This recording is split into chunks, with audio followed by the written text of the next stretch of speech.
Hello, you're back with Beatle, and we are back on Vampire Survivors. Today we actually have a pretty amazing video. I've used cutting-edge AI technology to create realistic images of what each character of Vampire Survivors would look like if they were real. I've taken each grainy little photo of each character, passed that along to the AI, along with a prompt of what their weapon is, and here's what has been produced. I've saved my favourite for the end, but let me know who you think looks best, and of course if you do enjoy the content, then please do consider subscribing.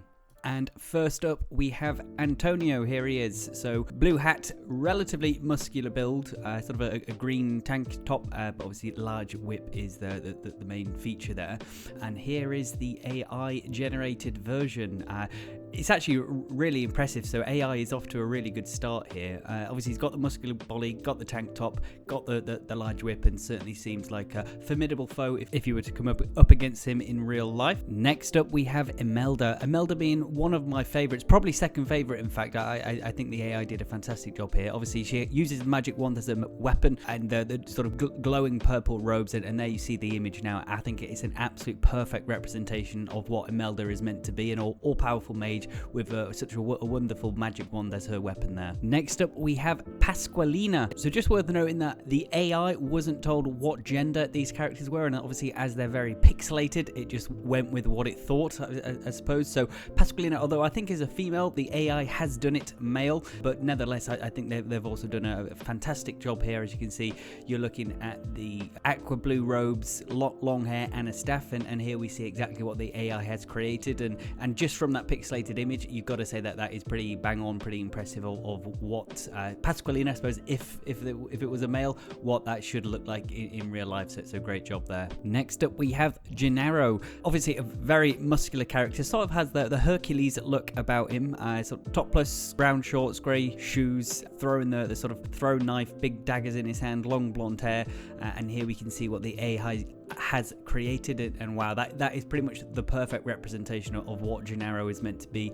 Muscular man, Hercules type of look, dagger in hand, and yeah, that is absolutely brilliant from the AI there to create that. Definitely one of my favorites so far. Next up is Arca.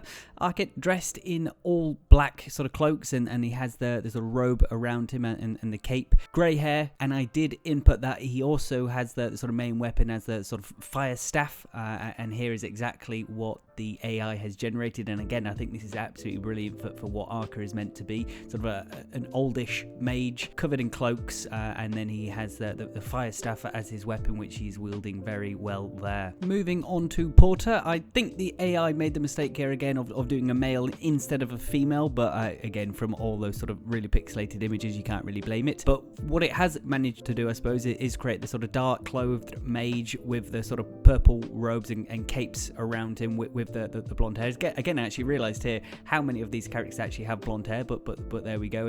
And here is the AI generated character for Porter.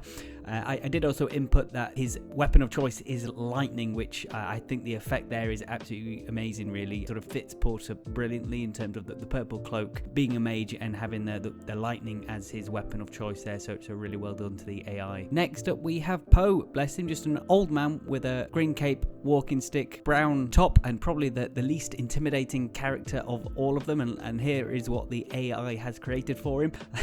And it's probably actually the most a really accurate representation of what Poe is. If you actually compare the images, it's pretty spot on, even up to the sort of balding head. Beard looks identical, and then you've got the green cloak and the sort of brown clothes that he's wearing. So the AI has done well, even though he looks like the least intimidating, least fierce character you could possibly get. But there it is, the AI has done another good job. Moving on to Clerisy, who is actually one of the most interesting characters, just because she's so different to all of the others.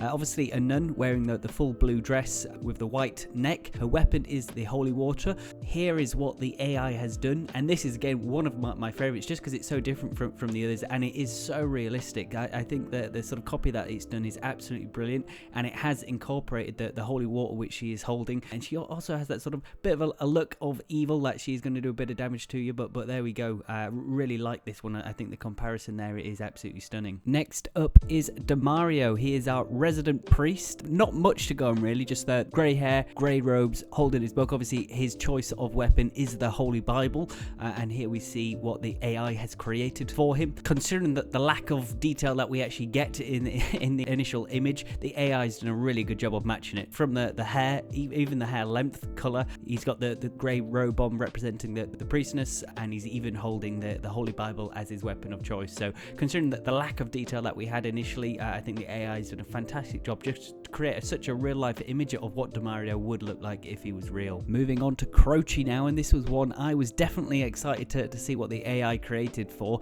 Obviously he is a devil, large wings, pointy tail, wearing a bit of a grey skirt. Quite an interesting character. I'm not sure why they thought all the blonde hair for him there, but that is what he has, and here is what the AI has created for him.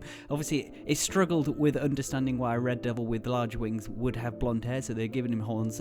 Probably looks a bit better with the horns, but other than that, it's actually pretty much an identical image of what Croce is. Very strong, muscular red devil with wings, wearing the sort of grey skirt / shorts, but there he is, and the AI's done a fantastic job there of sort of turning Croce into real life there. And finally we have my favourite, which is Mortaccio, just because he is so different from what the other characters are. Pretty much just a skeleton and 1 pixel there that's shown his red eye, so not much to go on. When I passed this to the AI generator, I did add a bit of a sinister look, just so there was slightly more to go on, and this is what the AI generated, and that is why it is my favourite. Just from such minimal amount of detail, AI has able to sort of generate that image, which I think is such a good representation of what Mortaccio would be like if he was to sort of be real life. Such a sinister looking skeleton with the sort of glowing red eyes, and there we have it. I do know there are some more characters in Vampire Survivors that I haven't included here, so I will be doing a part 2 if people do seem to like this video. And if you have enjoyed the video, I would appreciate a like or subscribe. This video did take quite a bit of time to produce, so any support is greatly appreciated. Also, please do let me know in the comment section who is your favourite. That'd be really interesting to know. And thank you all, and I'll see you in the next one.